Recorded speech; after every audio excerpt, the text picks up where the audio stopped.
Or shot fire, officer down, shot fire, officer down. Got a city officer down, shot fire. 223, be advised, we have a visual on enemy paratroopers in grid Prada uniforms. Welcome to the Resilient Warrior Nation, a podcast dedicated to inspiring hope and healing for first responders, military veterans, and anyone facing PTSD and trauma. That we're continue to do wrong. So like I said, thank you so much. I truly appreciate the time, and hopefully it'll be time well spent. Oh, I know it will. And to your point, I know there's a lot of organizations and foundations, people that are ego-driven, kind of out there for the wrong purpose, but we need to hear voices like yours who are doing this for the correct, authentic, genuine reasons. You're here for a noble purpose that is to help others. That is it, end of story. And anyone else that's in this particular space that does it for any reason other than that is in the wrong space as far as I'm concerned. We just talking about one in particular. I just don't understand some of the things that, people do, but listen, it takes all kinds, I guess. And I just want to get voices like yours out and be heard and become the loudest, because those are the ones that are actually going to do something and help people. So, again, I love having you on here. It's my honor again. For you guys who are listening to us speak, I know we're kind of fucking you up with these accents, man. Hardcore Boston, and then you got the New York Ginzu accent. I'm half Italian, so I could say Ginzu. But we'll get you guys through it. If you need a translator, just hit the closed captioning button. Hit the closed caption, and even that will get fucked up. I was just going to say, man, I get half of what's going on.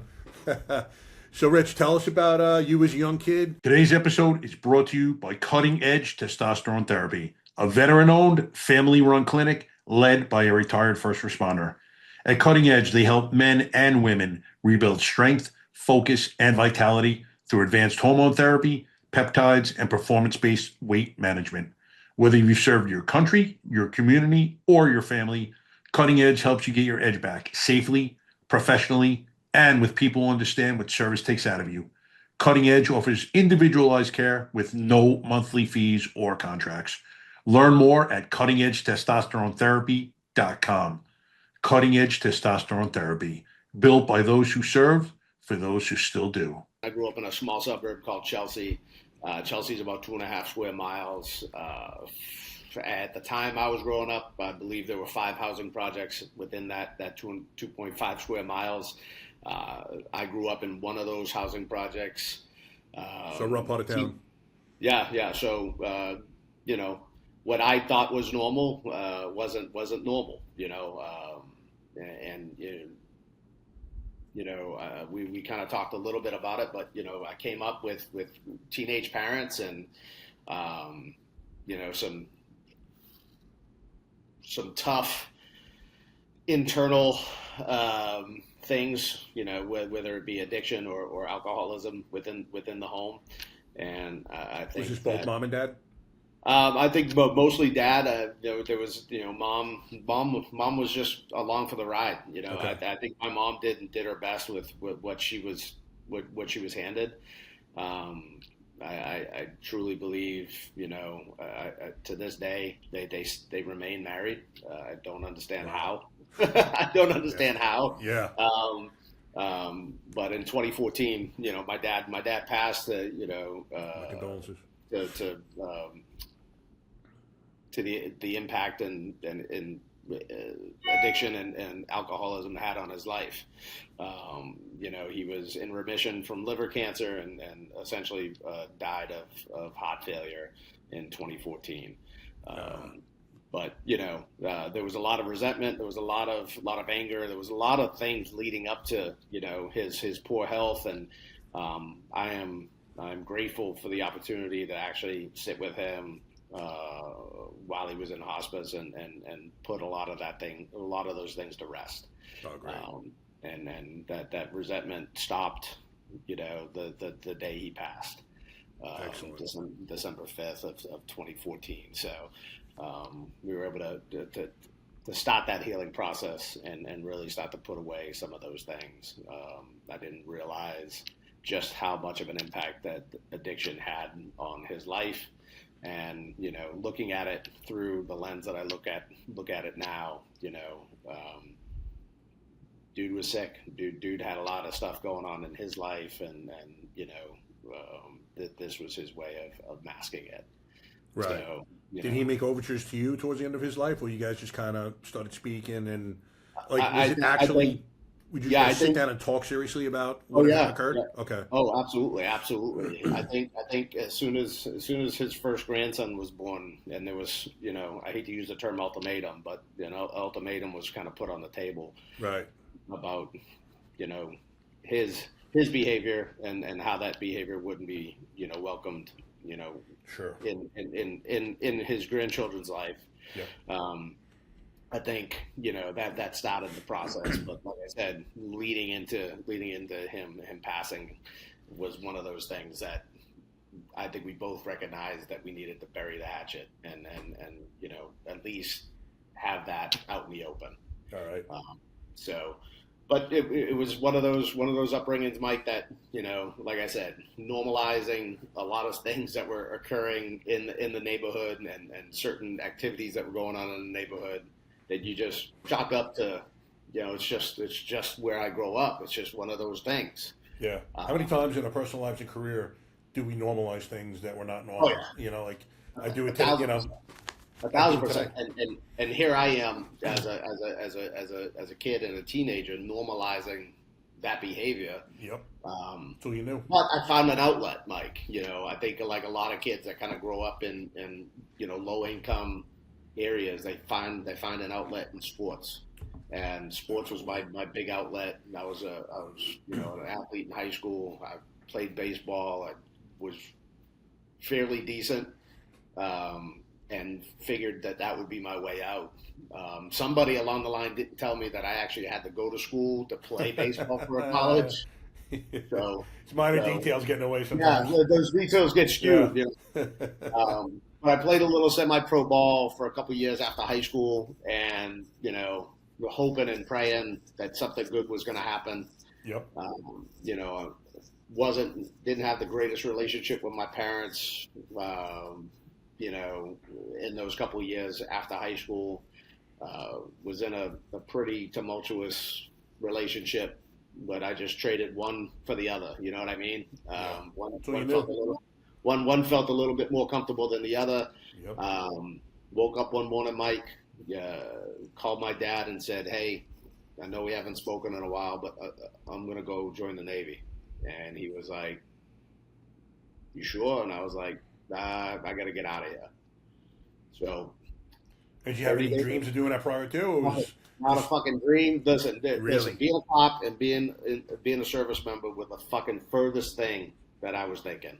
Yeah. I had zero direction. I didn't know what I wanted to do, and I knew that in order for me to move forward and not become a third generation, you know, public housing parent, I needed to make some moves. So, literally, I was a recruiter's wet dream. I literally walked in that thing and was like, "How fast can you get me out of here?" And went in completely undesignated, no job title, no nothing. 30 days later, I was in Great Lakes, Illinois, as an undesignated recruit. And, you know, after my time in boot camp, I ended up getting auto recruit. Nice. How was boot camp for you? Piece of cake? I felt it was because, I mean, you know, it was no big deal. You You're screw an athlete, up, so you screw up, you do some push-ups, okay? Yep. No big deal. But you know, I became that informal leader, and then they gave me a position, and my section was squared away. So they voted me in as honor recruit. Nice. And I didn't think anything of it. Like, no big fucking deal. Like, well, I'm not getting any extra money, so you know, I get my picture in the little yearbook that they give you as honor recruit, and keep it moving. But I did get a set of orders to Virginia Beach, and when I fucking showed my whatever, the RDC, he was like, "I don't know what the fuck that is, but you're going to Virginia Beach." And it was actually a support section within the Naval Special Warfare Command, Naval Special Boat Unit 2. Oh, the SWAT guys? I was assigned to a patrol coastal.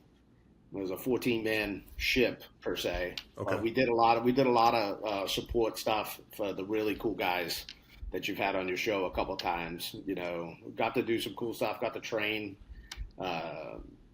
but found myself in between a patrol coastal and a 24-foot rib off the coast of one of the islands in the Caribbean, and it caught my left leg about 2 years into my time in the Navy. So got into that incident, had surgery. They deemed me unseaworthy, and they were like, "You gotta go. You gotta go." Rods and screws. No rods, no screws. Mike, if I tell you the horror story that is naval medicine, you'll laugh. Unbelievable. They put me in an air cast for 6 months with no mobility, and then I had a bunch of MCL damage that healed improperly, and then they went in and did what they had to do. And we can talk about that. Yeah, that's a whole show. We can talk about the Malfunctions. VA and all the other stuff that comes with it. But long story short is I found myself dating a girl, trying to figure out what the hell I was going to do next. Yep. I knew I wasn't going back. I knew if I wasn't going back to Boston, and I had to figure out very, very quickly what the hell the next step was. So I did like any other idiot and started applying to police departments. Never had an inkling before about becoming a cop. No. There's no lineage there, buddy. Yep. There's zero lineage on the Creamer side of things. Like it was the other way around. Yeah, I was going to say it seems like almost the. They were being chased. They were being chased. So it's experience. It's just on the other side of the Right. Which made me a great street cop. Exactly. And we said that, man. You have to be half prep to be a good cop. Yeah, maybe a great street cop. I put in for a couple agencies. Norfolk really resonated with me because of the urban environment. Like I was used to it. I was used to the housing projects. I was used to that type of environment. So I kind of leaned towards them. Okay. Took a job in November of 2000, and the rest is history, buddy. You read it out. You read it all out. So what you think when you first started?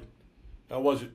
Honestly, I was like, I can't believe I'm getting paid for this. Like, I thought it was the best job in the world. Like, if I tell the audience what I was making at the time in 2000, everyone would probably choke a little bit. But, I think I started at 27.9. Damn. I made more in Atlanta. I think I started at 33, and that was in 93. Yeah, 27.9 in 2000. So, it wasn't one of those things like, and I was looking at it as like, oh, maybe I'll just use it as something to kind of jump to something else. Stone. But I found myself in that 5-6 year range, figuring out, okay, it's time to move on to something else, and ended up in the detective division, working gangs, and that became my passion for a long time, about 8 years. So you saw the homicide. I would kind of go from gangs to homicide, depending on who was committing the homicides. Yeah. So I was kind of going back and forth. And then 2007, I was working a case on the FBI task force with an agent and a couple of folks with the state police and my partner at the time, and we were able to take down the 4 main heads of the Bounty Hunter Bloods in 2007. Nice. First time the Eastern District of Virginia, a RICO case was established on a criminal street gang. Really? So yes. So we were able to kind of set precedent in the Eastern District based on the case that we were able to put together, and then we were able to actually close probably 3 or 4 murders. As well as one active murder where we had 13 gang members rob and kill a guy that was visiting his cousins that were in the service. And we were able to go 13 for 13 with convictions on all 13 members. So nice. Essentially, you get to that point, you're like, okay, like you go from, I hate to say mob assaults, misdemeanor assaults, and graffiti to RICO, and it was like, what's next? What can I do next? And it just kind of spiraled. I kind of found myself, Mike, falling into the trap of, this was my identity. I was the gang cop. I was the gang guy. I was, the guy that everybody called when somebody committed a crime and they couldn't figure it out because all they had was a street name. Yep. You guys are like encyclopedias, man. Yeah. Walking encyclopedias. We just fucking, and I felt myself and kind of drifting, you get off at 3:00 in the morning, you find yourself at the FOP for a couple drinks, and it's next thing you know, it's 7:00 in the morning, and you're just chalking up to, oh, it's overtime. I'm working overtime, hon. I'm doing this. Whatever excuses I can make. Yeah, there's always an excuse. Yeah. Not to go home. And well, what happened was, I had this guy. He's my guardian angel. His name's Alan Epstein. He was a corporal at the time, and he worked sexual assault. And we were kind of housed in the same berthing. So like we had our own separate office, but we had access to their office and vice versa. Okay. He kind of pulled me aside and was like, "Hey, dude, you're kind of going down the wrong path. Like I've seen people go down this path, and it doesn't work out well for them. And you got your shit together. Like I'm going to the training division. Why don't you come with me?" Fuck that. And what was he basing it on? What was he seeing out of you? I think just a lot of what he was seeing, a lot of not going home, a lot of taking extra duty, a lot of just trying to be the guy. Okay. Like I tried my hardest to be the guy, Mike, and try to fit in and try to be quote unquote irreplaceable. Yep. At the detriment of my family. Okay. Whether that be fucking hanging out a couple hours, fucking drinking with the boys, or fucking picking up an extra shift, or picking up overtime to go catch somebody. I always chalked it up to, I tell my wife, oh, it'll work out in the future, like when it comes time to get promoted, or whatever, I'm just chalking, I'm making excuses. Skewing priorities, yep. Yes. So I did that for a while, and he saw that, and kudos to him, brother. Yeah, he had an opportunity. He had an opportunity to kind of just let me go by the wayside, and he pulled me by my fucking by my my belt line, and it just kind of pulled me in and was like, "Look, man, I need you to follow me, and if you just follow me, we'll get you back on track." Wow. And he did. I went to the training division. I pushed 3 academies through the training division. That to this day, I'm proud of every fucking one that graduated through my core groups. Yep.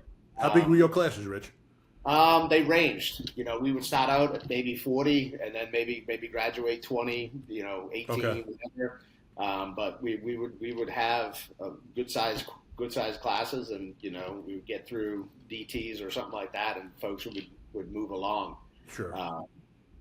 But to this day, I look back at the people that I was able to touch their life in some manner, and they're all fucking doing great, dude. That's great. Like they went to specialized units very early.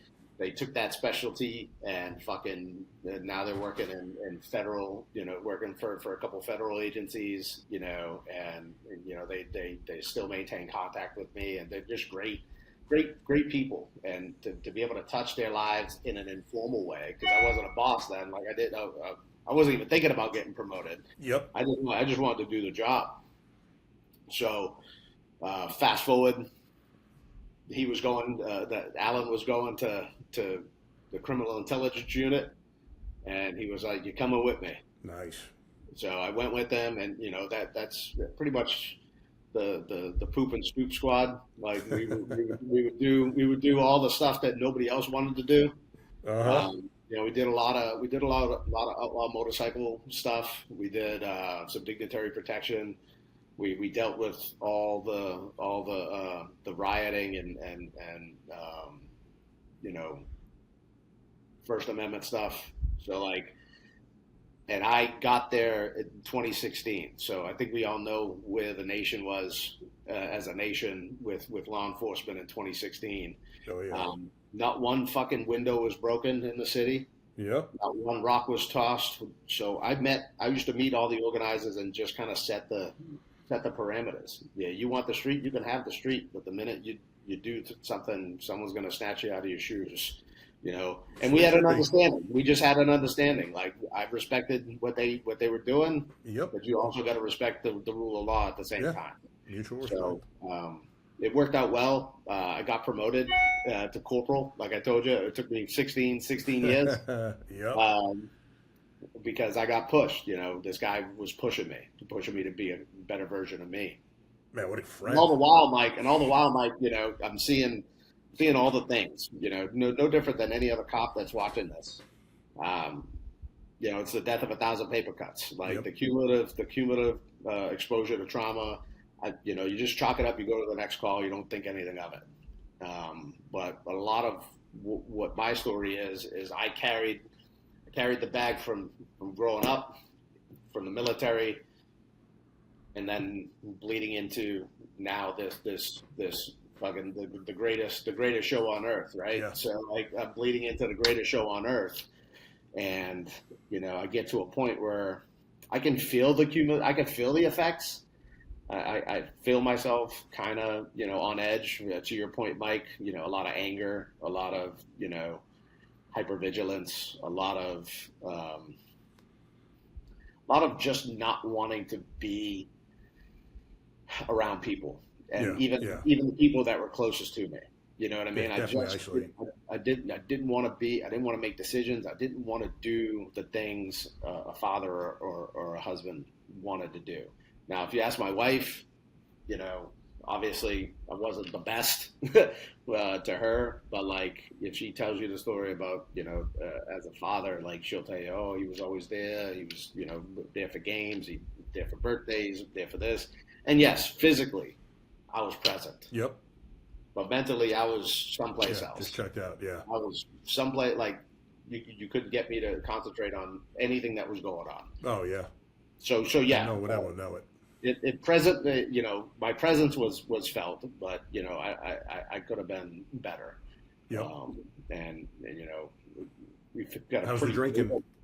The drinking at this point was nothing out of hand, really. Okay.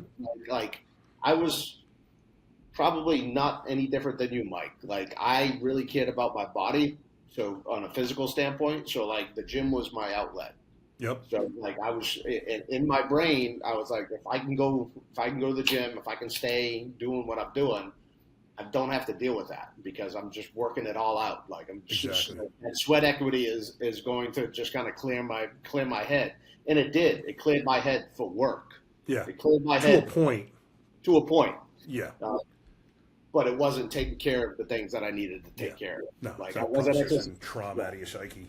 Yeah, it was trapped and it wasn't going anywhere. Like it would kind of flutter off for a little bit, but it would come back with a vengeance. So it was a constant cycle of sweat equity. Like, what could I do next? And you know, I've run the gamut.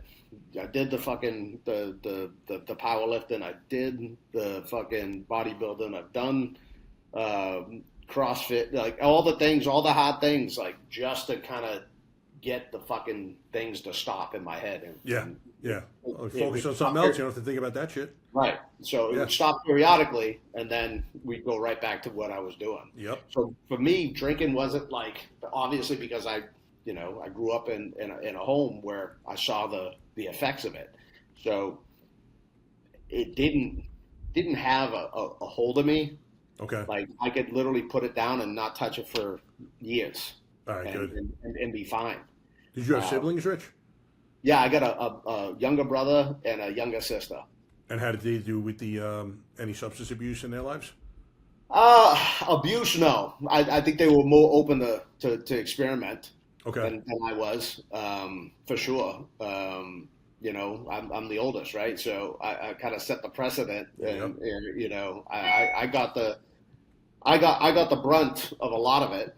Of what was going on, and then when I left, it kind of, you know, there was hey, like, well, Rich is gone, so I'm gonna dabble in whatever, you know. Gotcha.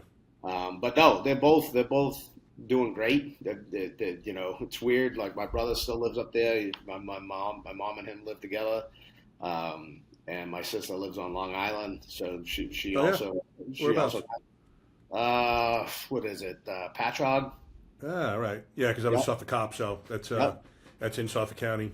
Yep. So she That's was pretty in fun. Patchogue. She's in Patchogue. She's got some family. Was it Bayport? Yep. Bayport, Yeah, Blue Point. Bayport. Yep. Yep. So the fish I was right store. out I'm there. gonna give the fish store a shout out on your podcast because I know some Suffolk folks are probably up there. But the fish store is the in-laws. The in-laws own that place, and it's phenomenal. So Nice. shout out to the Needleman family.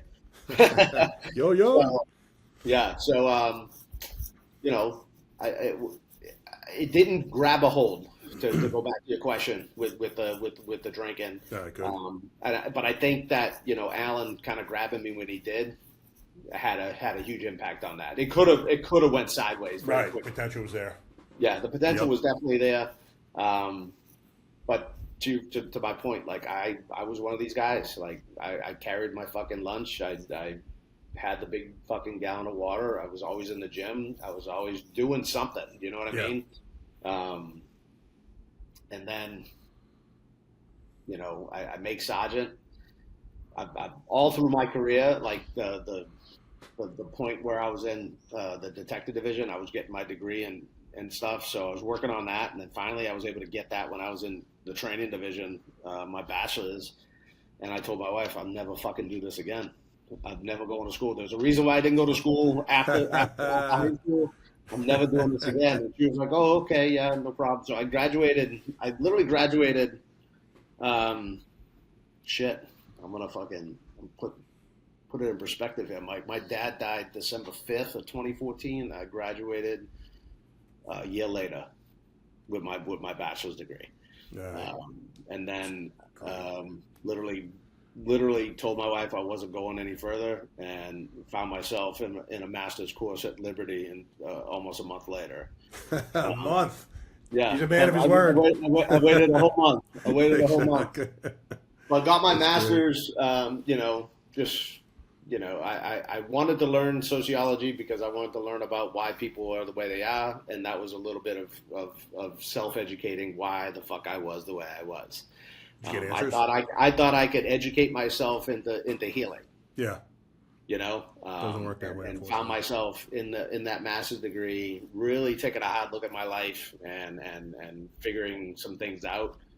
Had the chance to get licensed, but the job is the job, so I couldn't give up 3,000 hours to do my residency or anything like that. So I just chalked it up to just a master's degree in counseling. Okay. And That would have been what, clinical psychologist?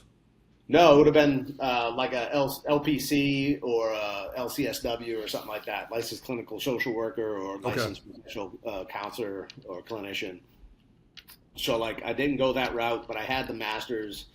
We had a peer support unit that was born out of tragedy, like most are.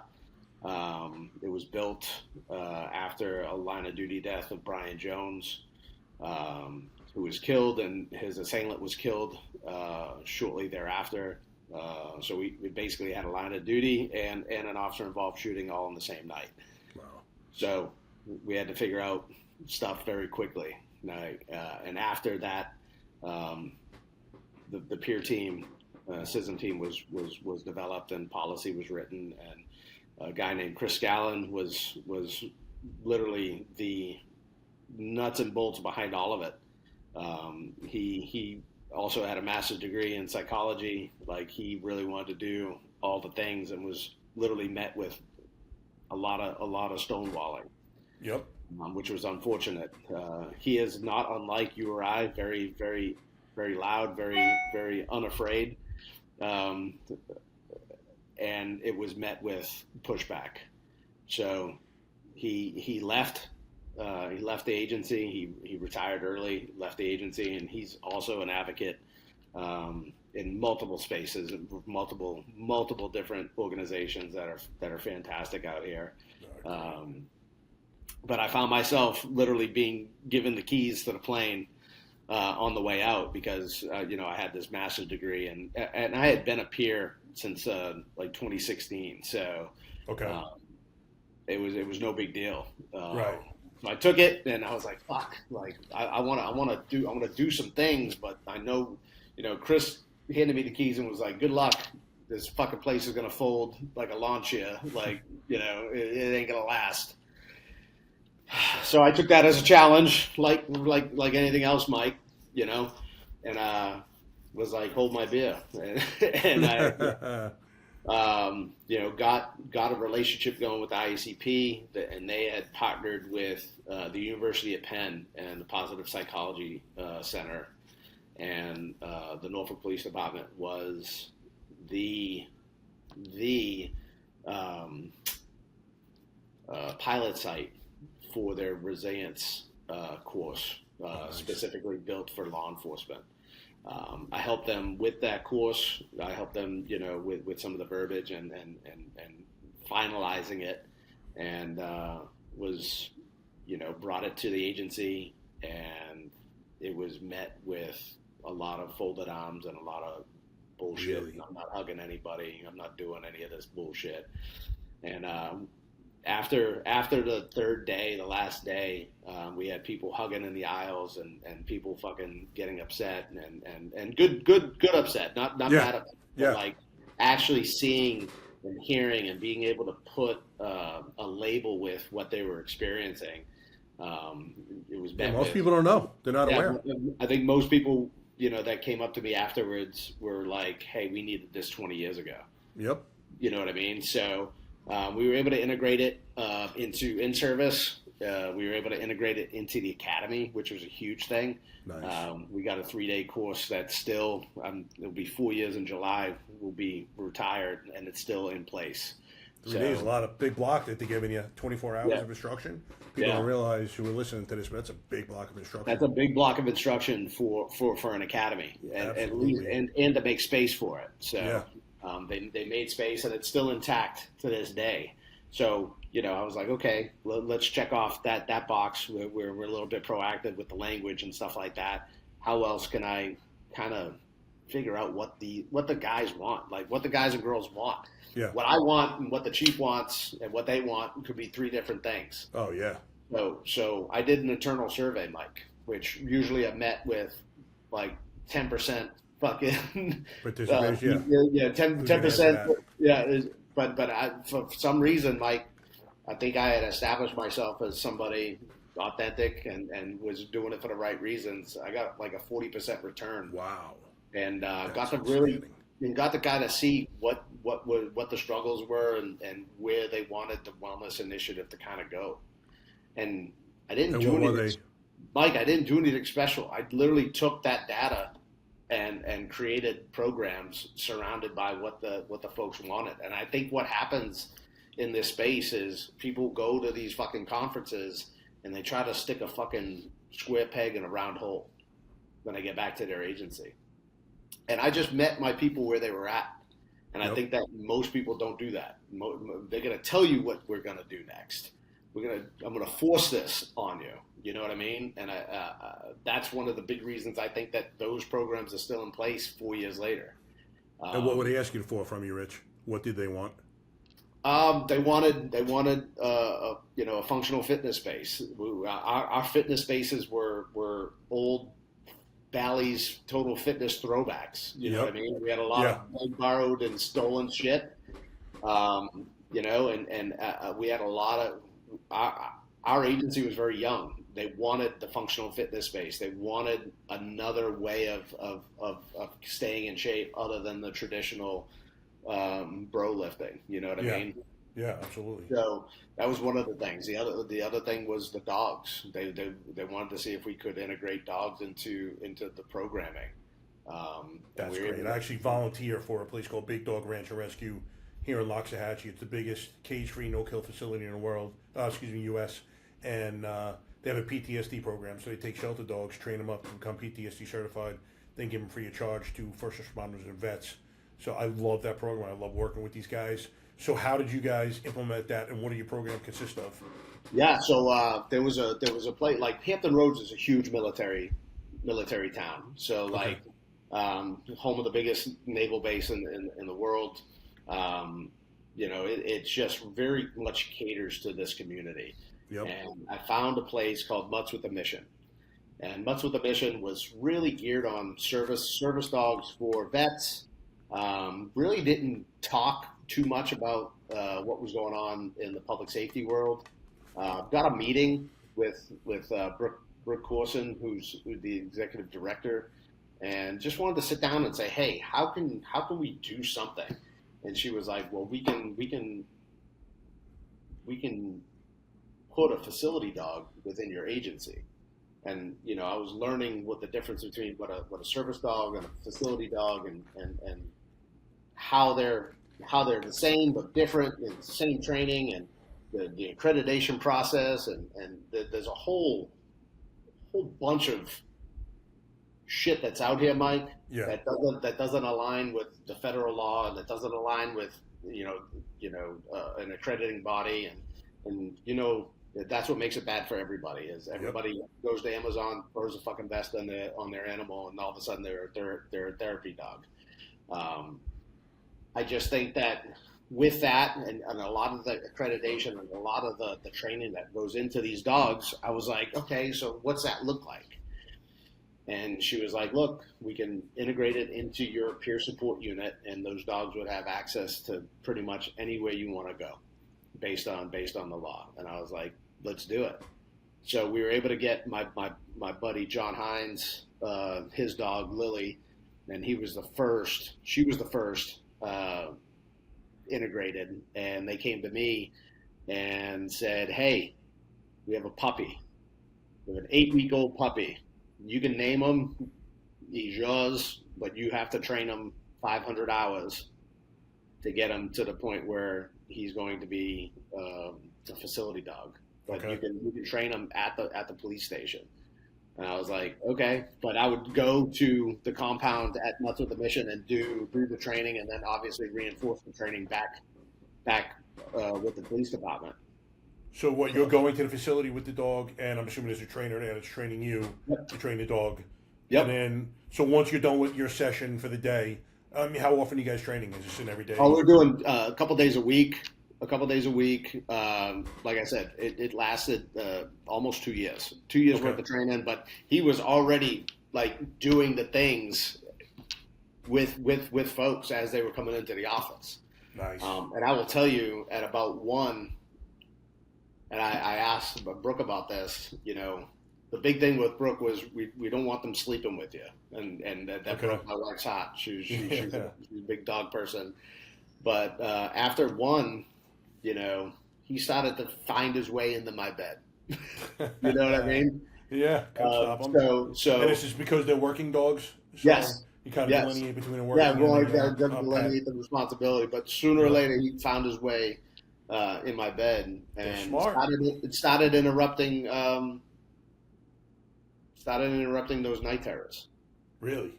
Yeah. So I found him literally pouncing on my chest in the midst of a night terror. And I was sold from the get go, but like for that to happen, I was super sold. Oh yeah. Which is why I'm their public safety liaison now. I love it. What breed is that, Rich? It's a yellow lab. Okay. It's a yellow lab. Most of the co-ops are all labs. So, and for those that have mobility issues, we have the Bernese Mountain Dogs. The Bernese, man. Yeah. I love those guys. Yeah. So beautiful dogs. And like I said, it was one of those things where I started to kind of believe in it. You know what I mean? And took them through the training. Murph and I were certified as a team. And we started to, just do the thing, and I will tell you, Mike, like I said, I had the trust, I had the legitimacy just based on my career and leading into that position. And I was seeing a lot of people, and we were seeing a lot of volume as a full-time peer team. Yep. But integrating those dogs doubled that volume. Really, it's amazing. Doubled the volume. They're So amazing tools. I had my tip of the spear folks, my SWAT guys, the guys that stay within their little circle. Yep.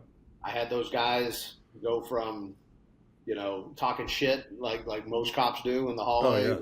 The fucking hug. That's the hug squad. You're gonna come give me a hug today. Blah blah blah blah blah. Whatever. To a point where I had a guy literally.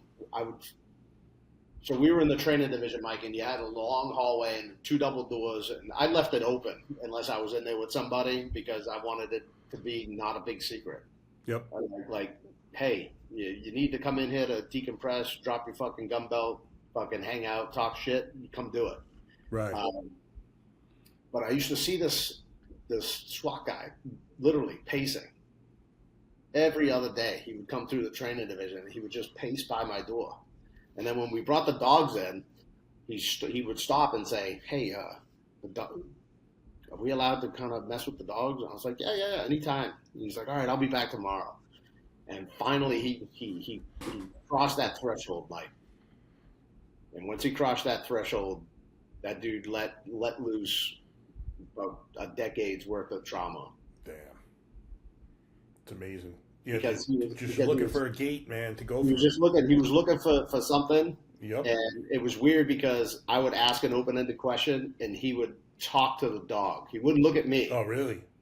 But he would be talking to the dog while petting the dog, Yep. and got to the point where, it's time to make that decision what the next level of care was, and basically got him to where he needed to be, and the dude's still a rock star, but completely changed. Unbelievable. Completely changed his life. Yeah. So with that, with the dog program, with the functional fitness space, with the education, I was leaning towards getting out early. Yeah, I had some money set aside so I could buy my Navy time back, but I was working on a project. Like I was saying, big Navy town, big special operations community. There was a brick and mortar building in Norfolk called the Renova Center, and nobody knew what the fuck it was. It was just, what the hell's a Renova Center? Yep. And I got a call from the lady that ran it, and I wanted to just kind of sit down and show me around. So she shows me around. It's got float therapy. It's got massage. It's got chiropractic care. It's got a physical therapist on staff. They've got a nutritionist. They've got a gym. They've got personal training, Nice. fresh squeezed juice, all this stuff, Mike. So like a holistic healing center.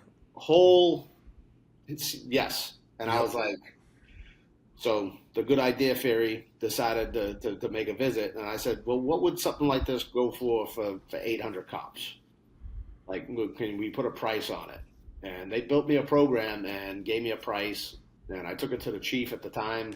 Chief was like, we might get something out of this if we sell it as a public safety thing. Yep. So I was like, okay. So I went back with all the numbers and said, how can we do this for public safety? So they were able to provide, like I said, it'll be 4 years in July. But for the past 4 years, they've been able to provide for every public safety person in the city of Norfolk 4 floats a month. Nice. 4 infrared sauna sessions a month, 1 massage a month, a fresh squeezed juice every single day. And I'm not talking like orange juice. I'm talking like beets and carrots and green shit and all that stuff. All the stuff we give you. Yeah, all that stuff, they get that every single day. Wow. And then, as stuff comes up and they want to talk to a nutritionist, or they want to gain access to their gym, or they want to talk to somebody about physical therapy, they have that ability to do so at no cost. Wow. That's fantastic. At no cost. So that was my drop the mic moment, Mike. I dropped the mic, retired. I had Lighthouse. Lighthouse was something that we used within the agency. So folks had, direct access to the peer team as well as clinicians. So people didn't have to always call Rich or anybody else in the peer team. They could literally go down the list of peers and punch in who they wanted to talk to and get the level of care that they needed. Okay. And I found myself at a conference and was talking about it right outside of where the earshot of Joe Ramirez, who's the CEO. And I found myself having a conversation about retiring and coming on board as their strategic. What was the first fucking weird title that they get? Strategic wellness or some shit like that. Yep. And been with them for 3 years, dude. Like I said, I wouldn't put my name on anything unless it was in line with what I'm about, and what I'm about is either zero or low paywalls for agencies. We're not here to fucking take your grants. We're not here to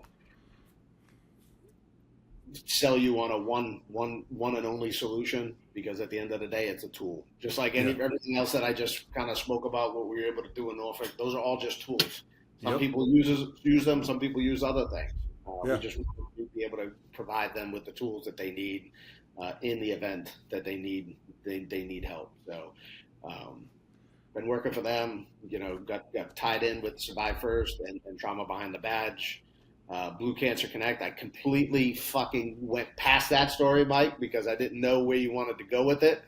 Definitely want to hear about that. Oh, in 2019. Actually, like I said, one second, Rich, before we start with that. Now, in terms of the peer team, say an officer calls up, everything is obviously confidential. Is there any point at which you guys have to notify the job? Like, is there a threshold that once it's breached?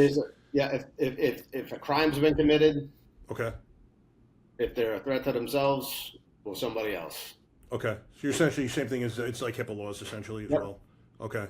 And then if someone calls up, is there like a psych center that the department's got per se that's separate from the peer team? In other words, would they ever not call the peer team first?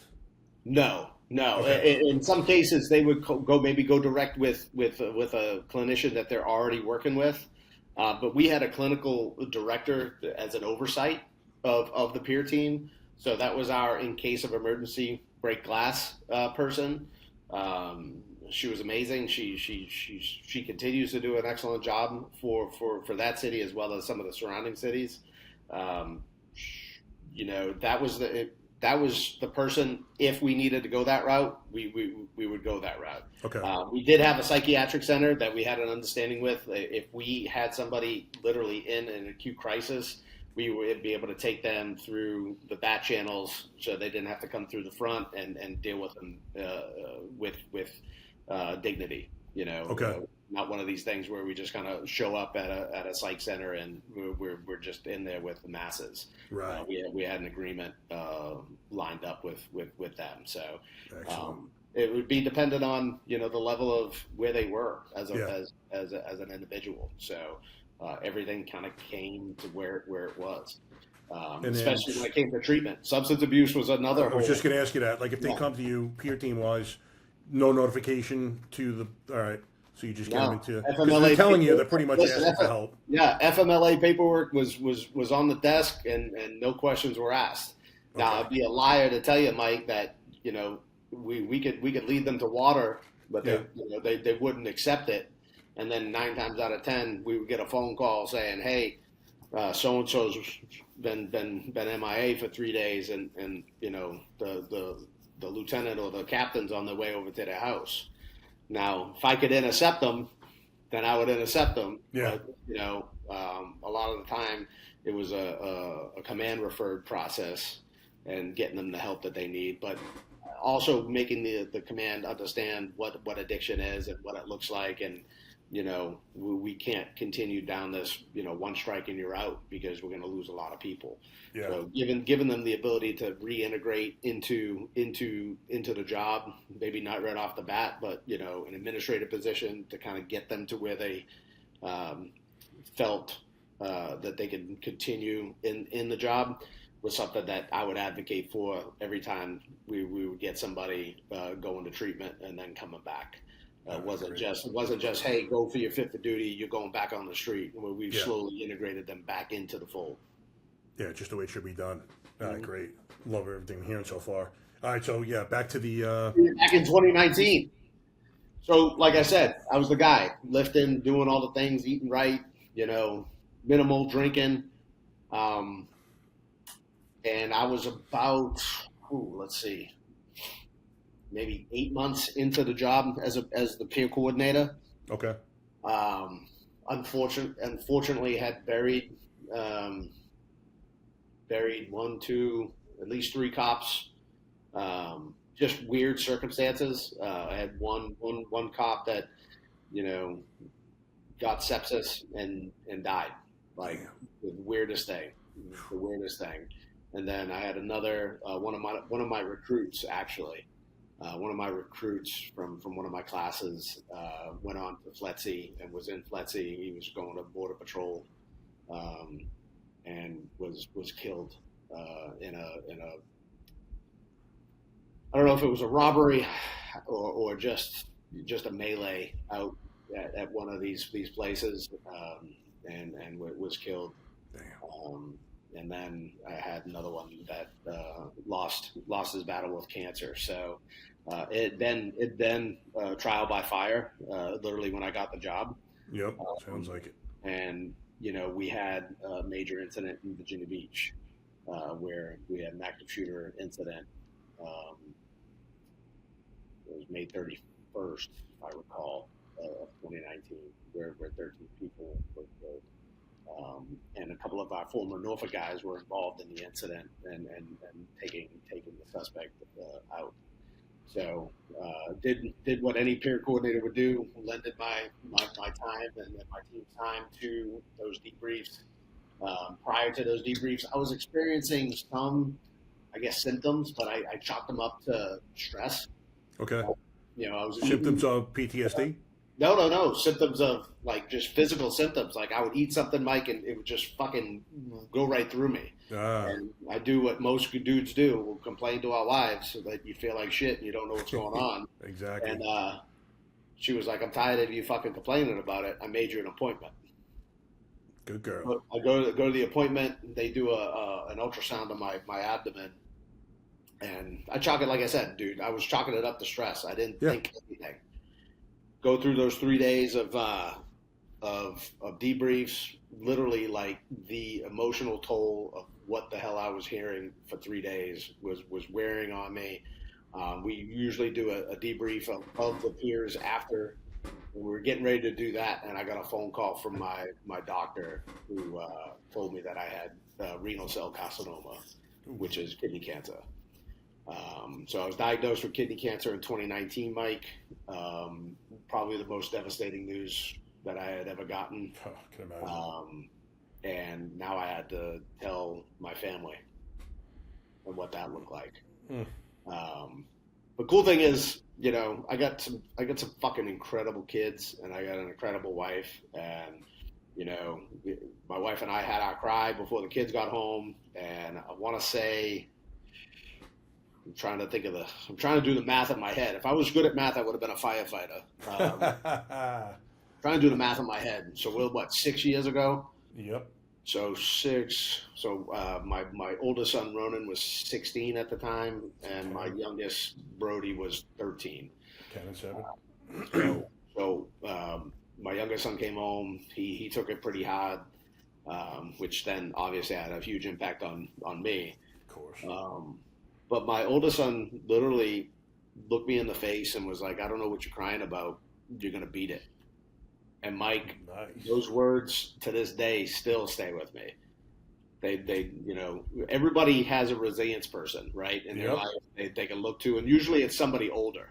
Yeah. Usually somebody that has been down. The Rock being a 7-year-old or whatever it was. Yeah. 6 years old. Yeah. So here he is at 16 years old telling me that everything's going to be fine. Damn. So Unbelievable. The impact of that literally changed the trajectory of my life, where I was so pessimistic and so fucking just ate up with the worst of the worst and seeing the worst of the worst and being exposed to the worst of the worst. I took this as an opportunity to really turn myself around. And it shouldn't have come to that. It shouldn't have come to my mortality being questioned, Mike.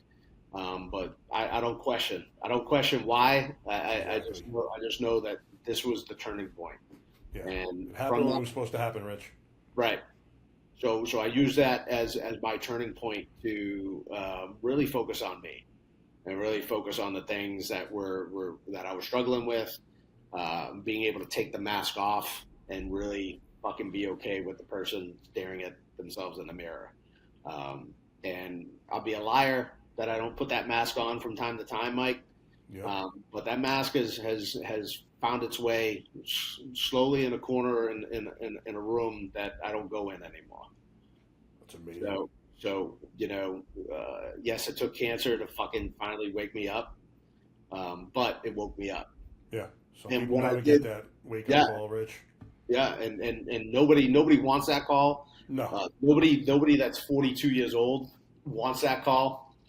Nobody at 42 years old wants to walk into an oncology hospital and see the devastation that cancer does to people and to families. But it wouldn't have made me the person I am today. Yeah. It wouldn't have driven me to be involved in this effort. It wouldn't have driven me my involvement with Blue Cancer Connect. Like these things are, we talk about purpose, but I truly feel that was placed in my life just like Alan was. Mm-hmm. Alan was my guardian angel to kind of get me off, get me off of the things that I was doing, and cancer woke me up to really concentrate on my mindset moving forward, because I knew I had to unpack a lot of stuff. So I started. I started down this little path of talk therapy from time to time, and really didn't buy it. I felt like I was just phoning it in at times. I was just doing the work just to say that I was doing the work, but really not fully. Like I didn't like you. I didn't feel comfortable just telling a fucking complete stranger how. Oh yeah. My life story. Being vulnerable, brother, is the hardest thing in the world, man. Yeah, it was horrible. But we fast forward. Here I am, going on 4 years of retirement. Year 2 was a motherfucker, and we talked about it a little bit. And like I said, I wore that fucking mask all through peer support, telling people what they need to be doing, how to fucking get into treatment, how to do all the things. I knew all the things, Mike. I just didn't put it in my life. Because like we do as cops, we measure ourselves. I was just going to say, is that what you were doing? Here comes in and he tells me how fucked up they are. I go, well, I'm not there yet, so Yep. okay, we'll get this guy some help. That's exactly what I was going to ask you. You know what I mean? And I think as cops, we do that with the people that we interact with in the community too. Oh yeah. We look at those mental health calls that we go to, and we go, I'm not there yet, so I'm still good. I'm screwed up, but I'm not that screwed up. Exactly. You know what I mean? So, and then even our drunks that we see and have to respond to from time to time, we look at them, we go, I drink a lot, but I don't drink like that. So there's always this weird measurement that we do with one another, and then the community. Oh yeah, it's like comparison shopping, man. We do it every day. Yeah. So I found myself in that second year of retirement. Things started to slow down. And I was like, I'm not used to this pace. Mm-hmm. I don't like this pace. I'm used to being 120 with plenty of room left on the gas to keep going. And we talked about the quote that my buddy Doug Monda says all the time. How did I go from being that guy to folding laundry? Or folding fucking towels. Yep. And making dinner. And making sure all this stuff was done before, my wife and kids got home. I couldn't wrap my head around it. It was a huge identity issue with me. Exactly. Who am I now? Who the fuck is this guy? Because I'm not digging this guy. Like, I definitely don't dig the shit that's going on in my head, because I thought I got rid of it. I talked to somebody, so I must have got rid of it. Yep. And all it did was it flooded me, dude. It was like a fucking tsunami. Like I got hit with so many different things that I thought I had unpacked from childhood, from the military, and from my time as a cop, that I was so overwhelmed that I didn't know what to do with myself. Like I would try to find things to do. I'd find myself picking fights in my home just to kind of get that adrenaline. I'd pick a fight just to get Amazing. the adrenaline up. You know what I mean? Yep. Uh, and I was like, what the fuck am I doing? And kind of fast forward a little bit, I was still traveling, I was still talking, I was still doing the stuff, with Lighthouse, and I found myself with my buddies out in California. Shit, looking back on it, a little over a year ago, and I was resonated to the fact that this was going to be the last time I saw them. Really. You know, How long have you been thinking like that? I Along didn't those have a lines? plan. Probably a couple months Okay. leading into that trip. Like, I kind of felt I was on my own island. I kind of felt, whether I was pushing away, or whether, we have a tendency of kind of, we meet people, we harness a connection, and, life gets in the way. But in my brain, it was everybody was pushing Rich away and putting Rich in the corner, and we'll get to Rich when we need something from Rich. You know what I mean? Right. Um, was there a plan? No, I didn't have a fucking plan, but I knew that I felt that I was burdening everybody, That's and amazing. I know we hear that a lot, is we don't want to be a burden on Yep. everybody. But I look back and I reflect, Mike, because that's what I do now in retirement, just like I'm sure you do at times where, you're like, I'm not going to wear a vest today. I'm gonna go fucking chase gang members with no vest on. Mm-hmm.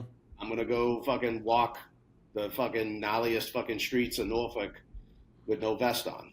I'm gonna go put myself in very fucking risky positions. And we talk risky behaviors. Everybody fucking chalks that up with fucking stepping out on their old lady, Yeah. or relationship shit. But Yep. risky behaviors is fucking the shit that I was doing. I was putting myself in positions where if something happened, at least, you know what, I'd go out a fucking hero. Yeah. My kids and my wife, they would have that legacy. I'd go out a hero.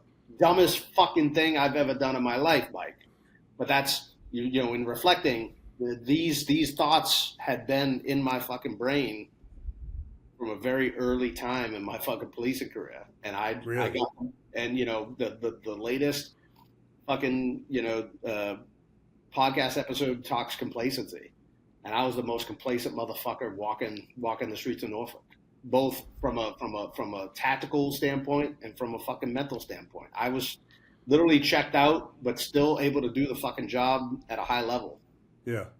You know With what I intentional mean? complacency, huh? Yeah. Huh.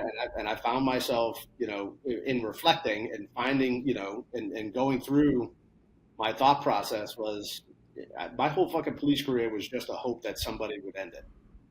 Wow. That's amazing.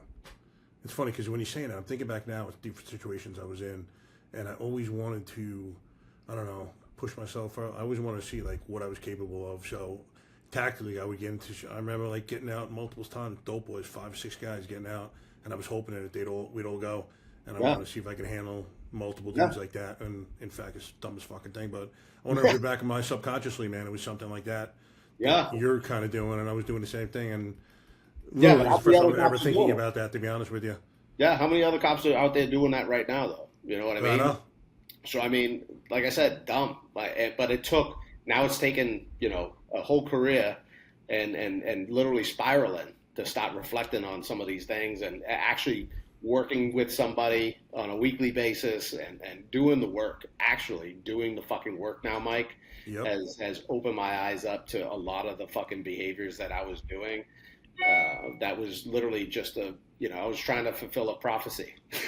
Yeah. I was literally just trying to be, I could go down as being the hero.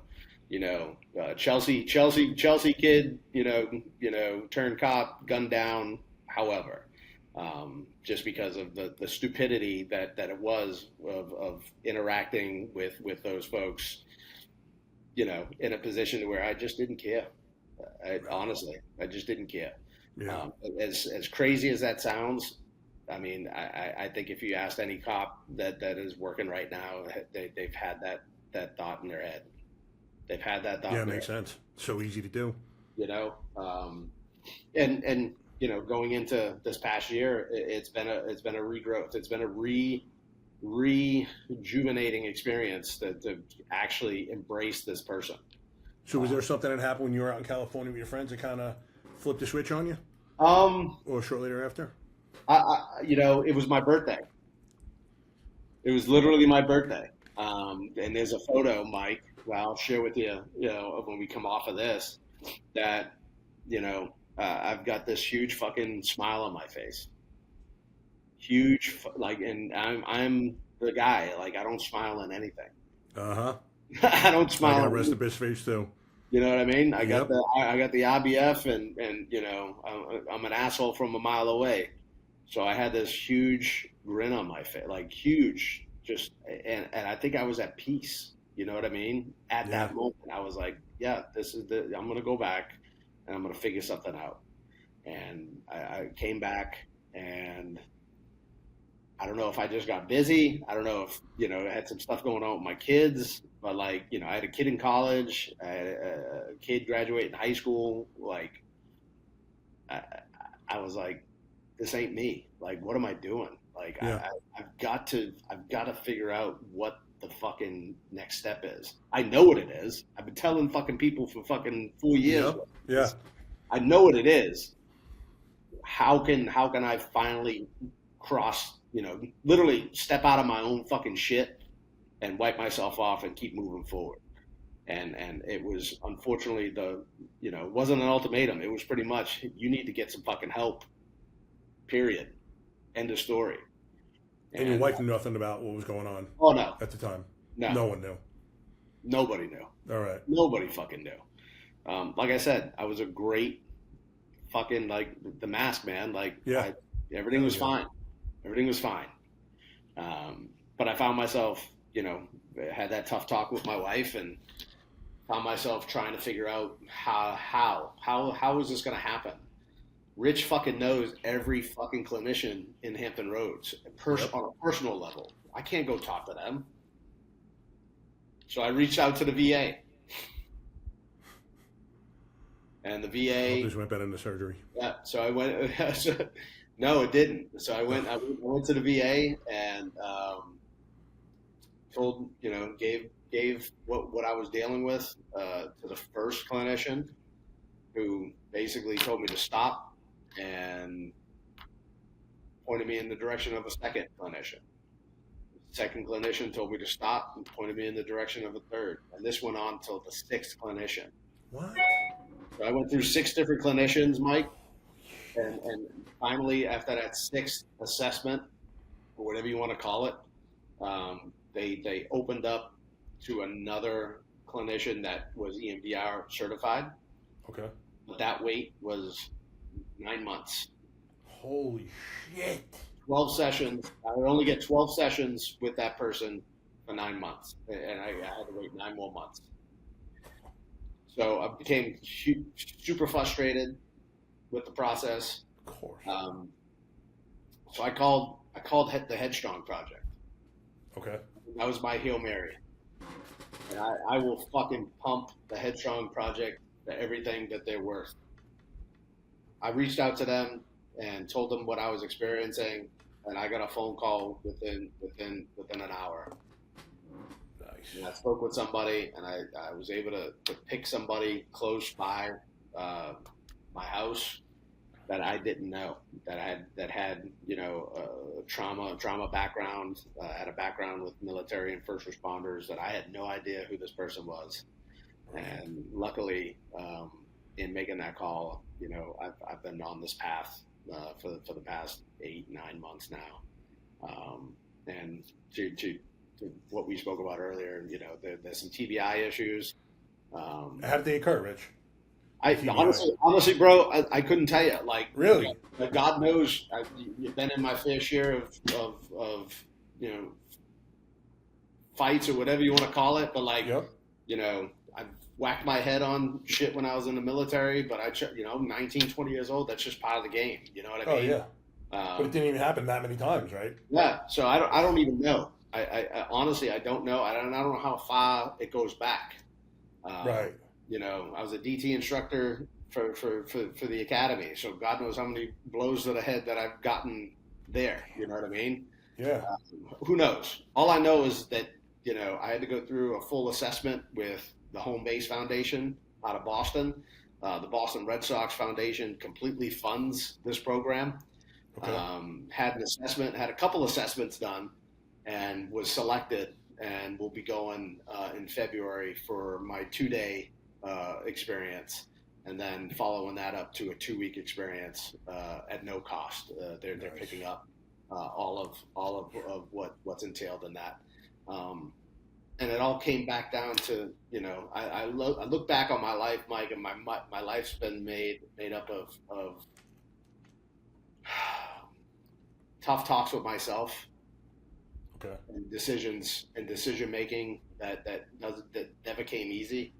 But once I made those decisions and was all in, life got easier.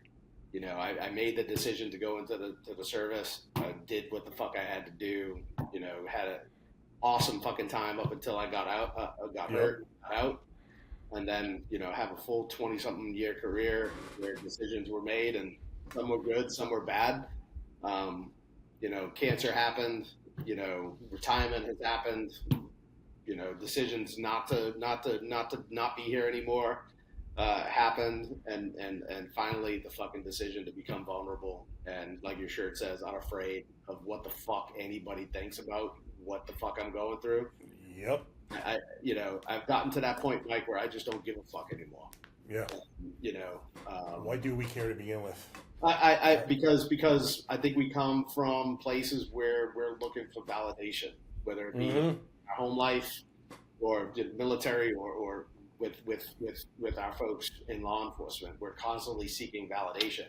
Yeah. And especially in law enforcement, we're seeking that validation through taking more time, doing the things our peers are doing, all the things, just so we kind of fit this fucking mold. But at the end of the day, Mike, you're 3 emails.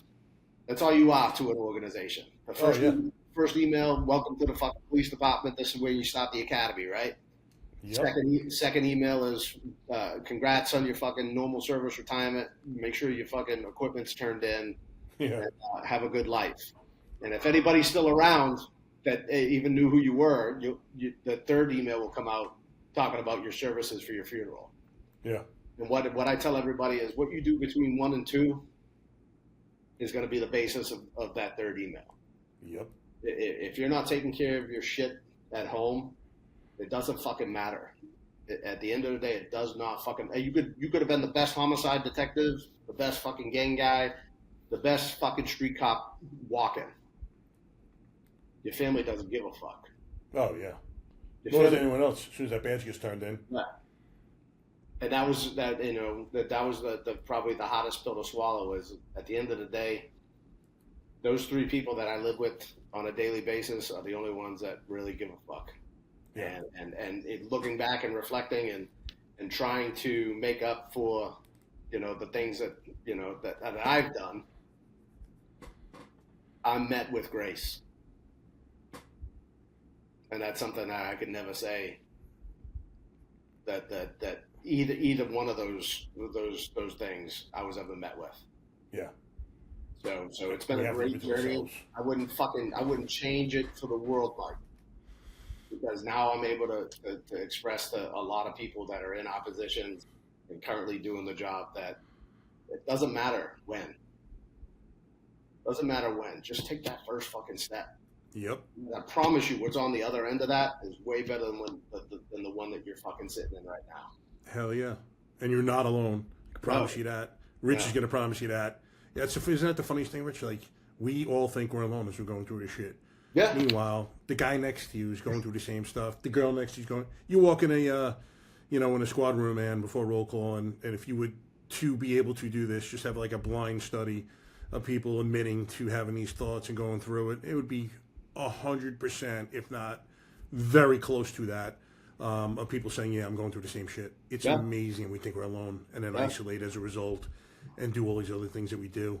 Because we're looking for validation. We want to be remembered as the cop's cop, the guy or girl that just came in and fucking did the best and could be dependent upon, and we're down for whatever. You know what I mean? We just needed that validation. And I think, we talk about the term stigma. That's where it lies, is in this fucking false validation. Exactly. You know? We went to our first ayahuasca retreat that I told you about, and that Tuesday I did a Facebook Live, and it ended up being 35 minutes, and I just kind of told people, I was only had friends and family on my Facebook at the time. I was private. Sure.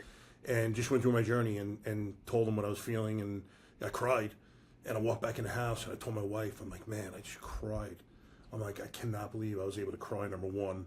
Number two, had I been able to cry prior to that journey, I would have been so embarrassed about doing so. It would have been ridiculous. I'm like, I'm proud that I cried.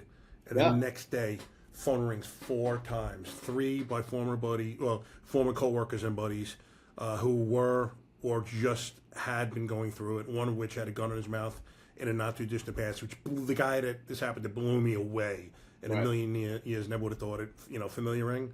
And then a female family friend who was going through it as well, and helped all 4 of them. And after that last call, I walked in the house, told my wife, I'm like, man, this is where I'm supposed to be. For whatever reason, I was chosen to be doing this, and just feel like it's my mission. And the biggest thing is showing guys like us that we could become vulnerable, man. It's absolutely a sign of strength, not weakness. It's funny you say that, Mike. I think in retirement and being, part of this healing and stuff like that, I think my kids have seen me cry more in 3 years than they did my whole police career, or their whole lives, really, to be honest with you. And I don't chalk it up to anything but showing them that it's okay. I've got the 19-year-old kid that got the phone call the other day. He's going to the other side of public safety. He just got accepted into a recruit academy for the fire service here in Chesapeake. Oh, nice. So, but he sees it. He's lived it. He knows what it's like to see folks not reaching out for help and what that does. And he knows that he has the capability of literally sitting down with me, my buddies, whomever, and letting it go. You know what I mean? Yeah. Well, it's beautiful that you're showing how to be a real man, because a real man does cry. A real man does experience emotions and feelings. And I actually went to training with GBRS group last year. So me and DJ Shipley got in a long talk about our healing journeys. And I was like, listen, brother, we're human beings first, man. No matter what uniform we put on, you were a tier 1 warrior, one of the most fierce guys in the world, but you're still a fucking human being first. And now we callous up to not absorb all this pain that we see. It started in childhood with him as well, but then we don't feel anything. It's not like you can selectively numb the bad shit out, but the love and everything else gets let into your heart, man. You numb everything out, then you don't feel anything. And what is that, man? That's just fucking existing. That's not living. Right. Not experiencing any beauty in life. Well, that's the thing, Mike. I think everybody just finds themselves existing, and it becomes exist, die. Yeah. You know what I mean? With me now, I was existing, but now I've learned how to thrive. You know what I mean? I've learned how to embrace this person that I've become, and use my voice to open up doors where most people would have never knocked. Yeah. I don't want them to knock anymore, Mike. I want to open the door. I just want the door open. So come on, like we're taking everybody. You know what I mean? Yep. It's beautiful. It's so noble. My buddy Wiz Buckley he's a former F-18 pilot. He's like putting the ladder down for others. And you could have experienced your healing, turned around and just exited stage left. But you turned around and all you wanted to do was help others. So, if that's not all that someone needs to hear about the type of man you are, then I don't know what, because to me that encompasses it, 1, 2, 3, end the case right then and there. I'm not saying you're just a perfect human being. Never met one in my life. It's not that. It's not about being that.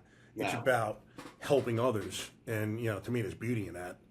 1,000%. And I think, as a man, I think I was put here to help my other men and women. But I think women too. I truly feel like that is my purpose now. I don't think that I was meant to experience all this stuff that I've experienced, Mike, without being able to take that lived experience and help somebody else. Exactly, me either. The universe, numerous conversations as I was, journeying with the medicines, has told me I put you through everything I put you through for a reason, so you can come out on the other side and now you can walk into a room and have instant credibility with these men and women. And you could tell them I had a substance abuse. I was addicted to painkillers, went through rehab in 2012. And my drug usage consists of smoking weed in high school. Like, I was fervently anti-drug my whole life, but realized that during my first marriage, this tramadol, this painkiller that I was prescribed for years, that I was taking, as prescribed, dulled the pain when I took more of it. So it was just more and more and more and more. Dulled the pain. Yeah, exactly. And, I kind of realize it now, like, I went through that for a reason. Now, when I walk in the room, I could talk to someone about a substance abuse issue because I had it too. I'm not going to make any judgments, brother. Talk to me. Lay it on the fucking table. Yeah. We'll see how we can get you help. And I think there's more of us out here, Mike. Like, you and I have talked about the noise. And the noise right now is loud. The performative wellness bullshit that we're seeing on a daily basis, come watch the fucking trauma tour or whatever you want to fucking call it.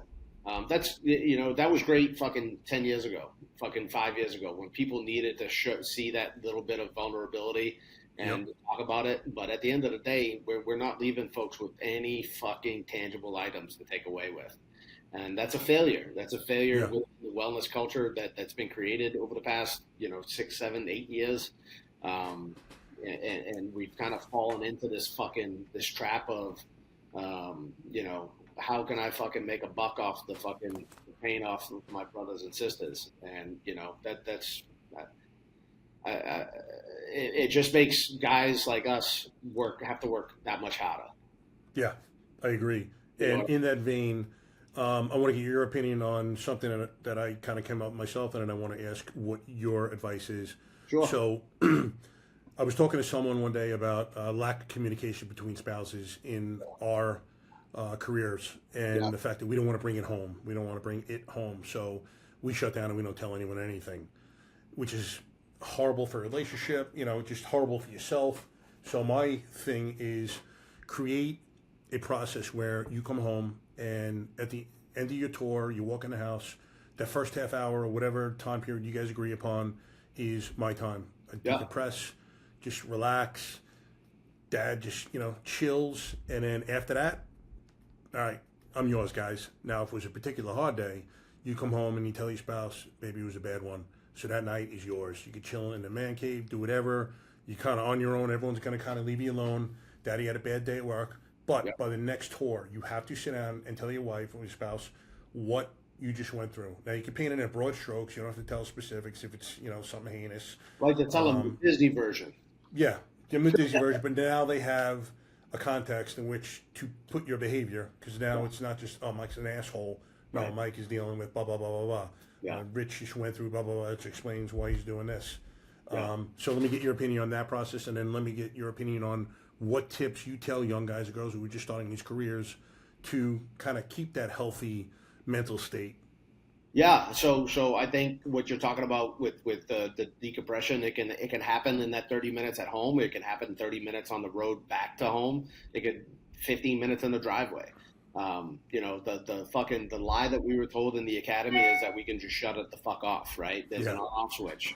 Yeah, it's not. There's and what we have to do as individuals is we have to learn how to install a dimmer switch, and install that. There are dials, no switches. Right. So we want to install that dimmer. So when we do walk into the house, we're dialed down, right? Yep. And we can decompress and keep it at that level. If the event has to happen to where I got to turn it up, then I turn it up a little bit.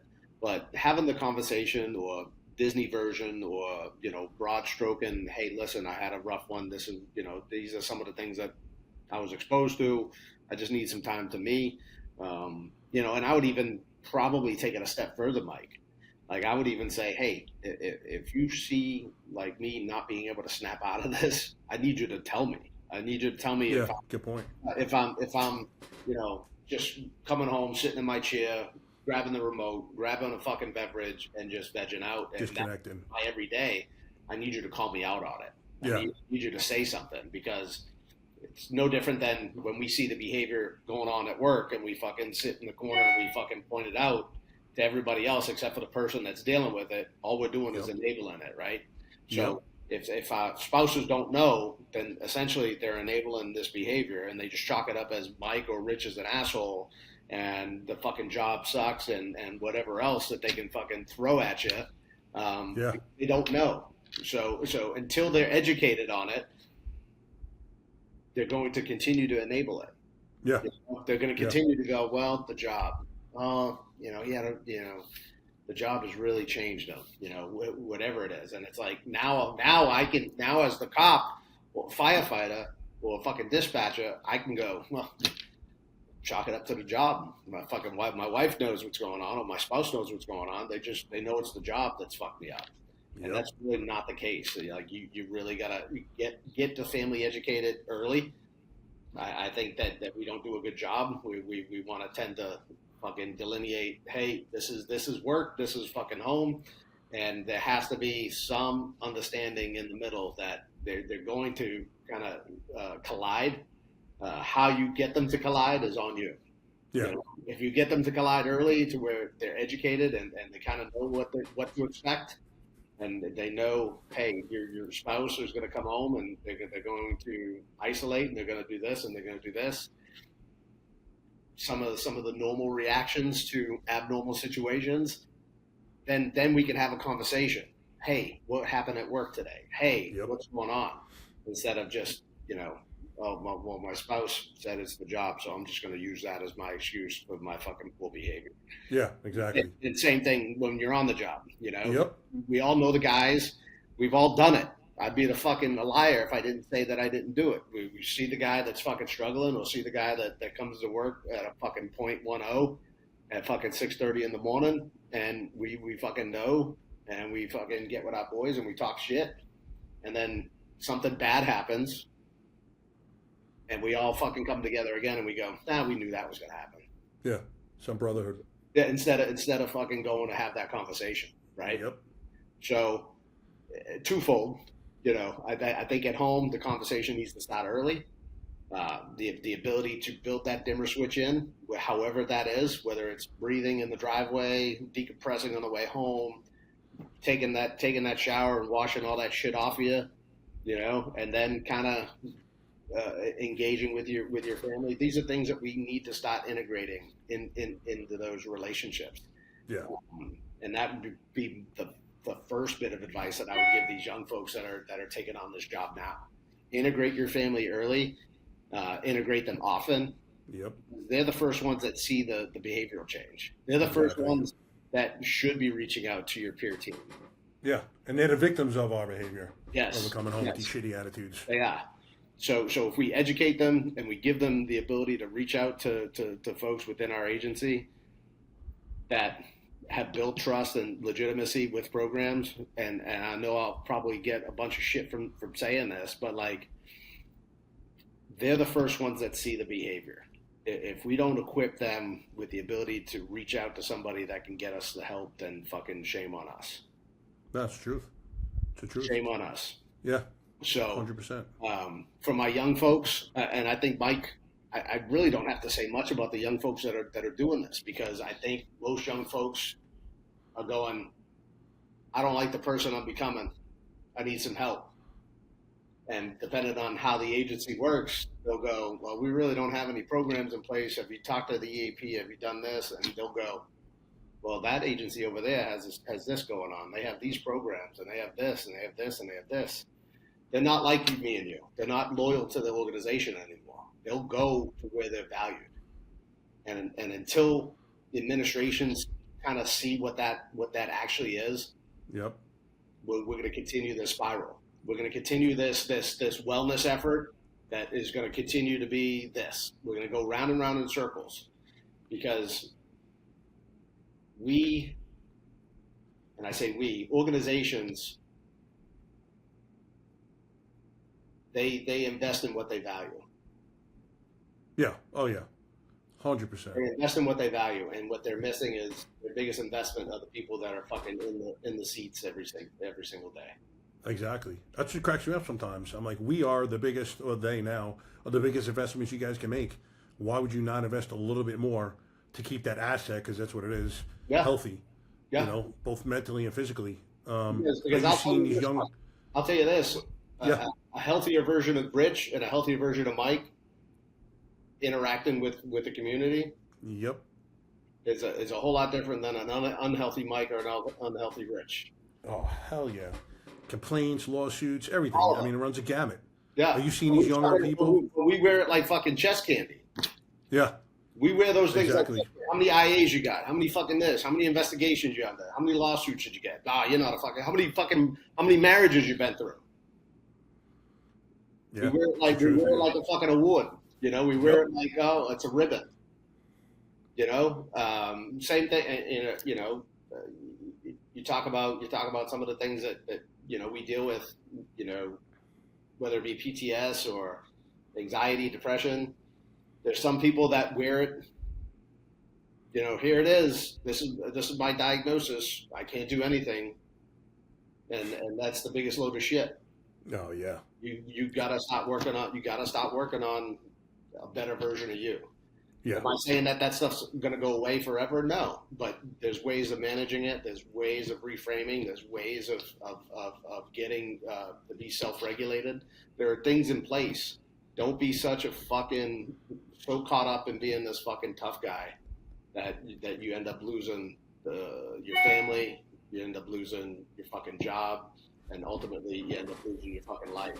Over. Yeah, isn't it amazing, Rich? I say it all the time. Like, guys would so much rather not. They avoid being vulnerable so much so that they'll lose a family member, they'll lose a job, they'll lose their life, rather than letting themselves be vulnerable and be able to heal. Like, that is incredible to me. Yeah, it's profoundly sad as well. It is. It is. At the end of the day, Mike, I'd much rather lose the friendship than the friend. Mm-hmm. Exactly. Yeah, I agree 100%. I don't have to talk to you ever again. As long as I know that you're doing well and you've gotten the help that you needed, and you want to call me an asshole or whatever, or you want to not talk to me because of a tough conversation I had with you, I'm okay with it. I can look myself in the mirror and be okay with it. What I can't do is not have that conversation with you. Exactly. And listen, even if they get butthurt at first, eventually down the line they're gonna realize, like, you know what, man, that dude was straight with me. He had my best interest at heart. And I was being a bitch. So whether or not the apology comes down the line, it doesn't matter. You know what I'm like? You saved his life, his or her life. So that's really all that matters. But yeah, this fucking tough guy act has got to be. We got to stop doing that because it doesn't make you a tough guy. No, it doesn't. In looking at it, you know, like I said, and reflecting, because that's what I get to do now. Is this image that I was trying to maintain was at my own detriment. I was more concerned about an image than I was anything else. Yeah, and that was at my own detriment. To the point where you have those thoughts of not being here anymore, and you have, you try to sabotage relationships, and you try to sabotage careers, and all the things. I think that yes, when it's time to be a fucking warrior, be a warrior. Yeah, you know. You know, don't ever fucking skew your tactics. You know, do as how you're trained, but also keep in mind, what you're going to feel in the after effects of this is completely normal. Yeah, exactly. Well, that's the thing too. We talk about it all the time. Like, if you suffered a physical injury and you have to heal and you ask for help, no problem. But these things that we're going through are abnormal, and our body's reactions, or mental brain's reactions, are normal reactions to this abnormal stimuli we're seeing. So getting help it's another injury that you're suffering. All you're doing is asking for help to heal from that injury. And a lot of times, frankly, I mean, I read one study where it said that 60% of people who spoke to people that actually had empathy and listened to their problem felt like they solved that problem just by speaking to them. And didn't have to be a professional, didn't have to be a clinician, friend, coworker, family member, whatever it was. Just getting that load off your chest was enough to eradicate that problem. And that right there is incredible. Just talk about it. It's literally taking that first step, Mike. You know, I said it a little bit earlier. Like, cops will ruminate over the fucking whatever, right? We'll sit and we'll fucking just stew in all of it, but we love it. Yep. We Yeah. fucking love it. We love every bit of it, and we sit there. We wonder, we literally can be in, and I say this and it's fucking gross, but literally shit ourselves and wonder why it stinks. Yeah. And then call our buddy over and say, hey, you smell that? And then they're like, yeah, I smell that. And then they're fucking with you. And then we create this toxic work environment because now we're all fucking in the shit and we have no idea how to get out of it. Yeah. I talk about frequently, like the anatomy of a traumatic call. We go there, someone's going to make a morbid joke to break the ice, and then it's pretty much silence unless you guys have to talk. And then I'm thinking about the suicide we had specifically. Then you come back, say to eat, whatever. You guys are going to congregate somewhere, and there's not a word that is said between anyone because everyone thinks whatever they speak about is too trivial, so no one brings anything up. And God forbid anyone asks, hey, bro, how you doing after that call? Because no one's fucking acknowledging the fact that everyone's going through it. Meanwhile, if I was to say, Rich, what's up, brother, man? That call just fucked me up a little bit. And there's 5 other guys, all 5's hands are going to go up, or they're going to start speaking like that. Yep. But you need one guy to you just need the one person that Yep. is okay with being in their own skin. Yeah. And your supervisor should be listening to that because that's your job, making sure your men and women are good to go. Yeah, we can't just fill a car anymore. The time of that warm body filling a car, we're missing out on so many the root causes for behavior that's going on out on the street. We chalk it up. This one's got a complaint. This one's got this. This one's got was heavy-handed. Whatever it is, but why? Yeah.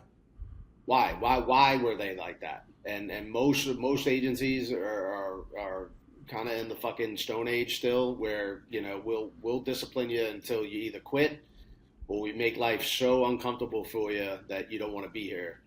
Period.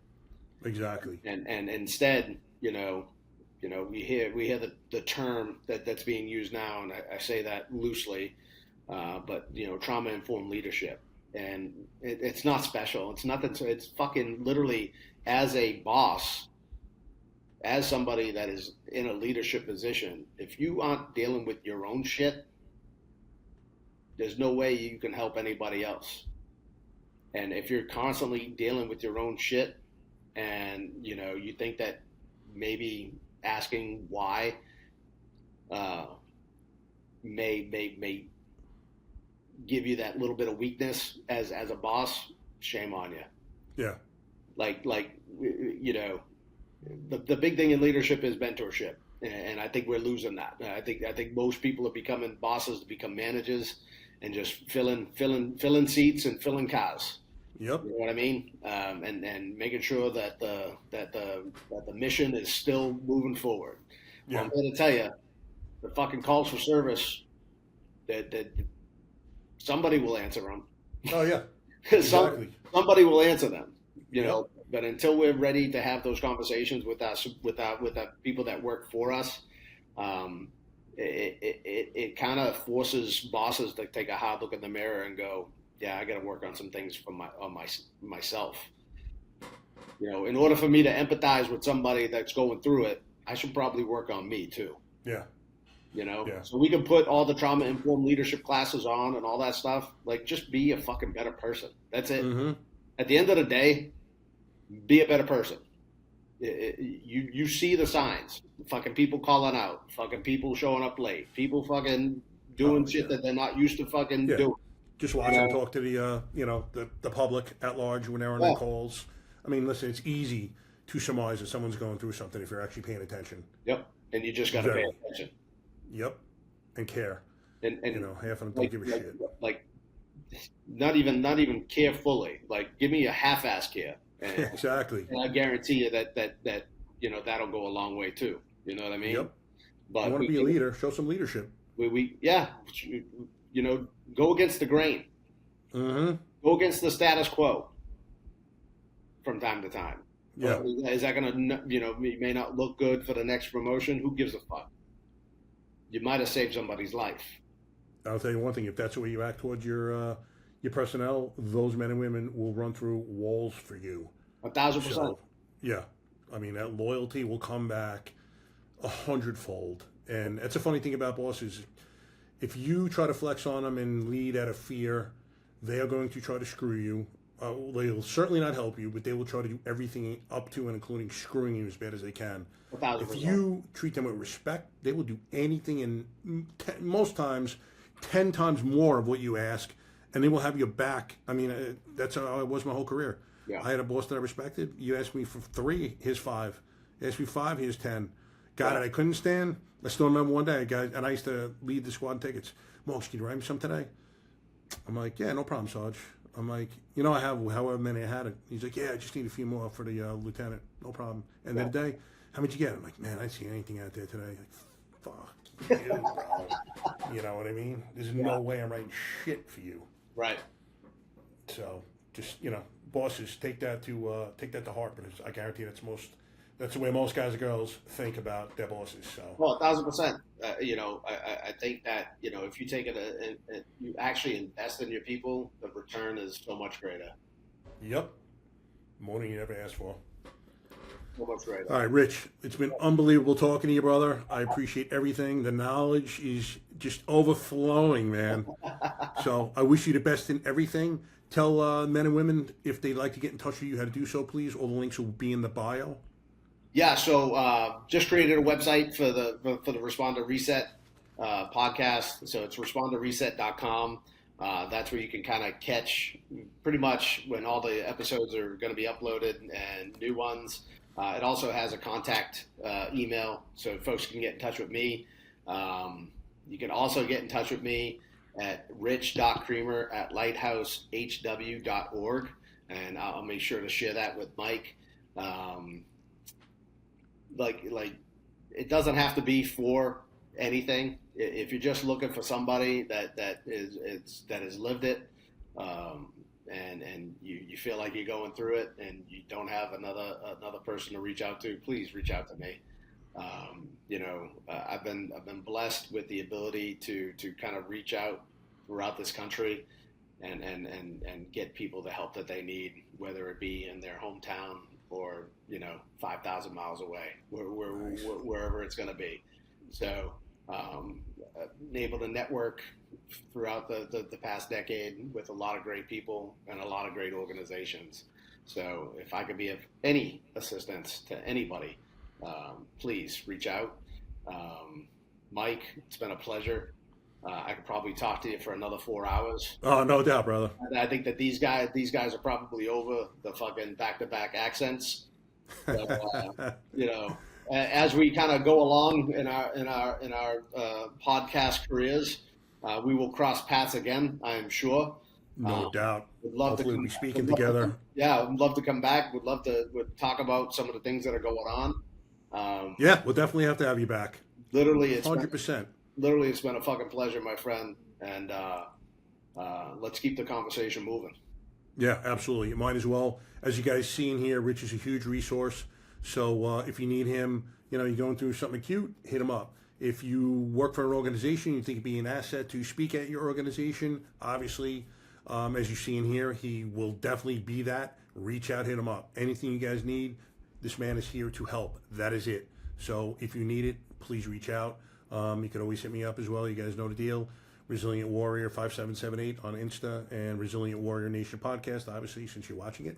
But guys, if you like what you saw, please hit like and subscribe, and we will see you soon. Rich, thank you once again, brother. You got it. Thank you, Mike. Order, shot fired, officer down, shot fired, officer down. Got a city officer down, shot fired. 223, be advised, we have a visual on enemy paratroopers in grid Papa uniforms.